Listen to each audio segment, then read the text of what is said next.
cannot stay in environments where people don't know the true value of you.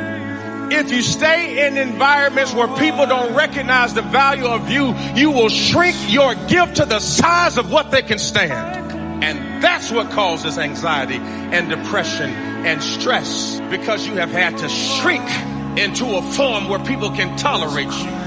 I refuse to be small because you think small. I'm not shrinking my vision because you can't catch up. You either better roll with me or you gonna get rolled over.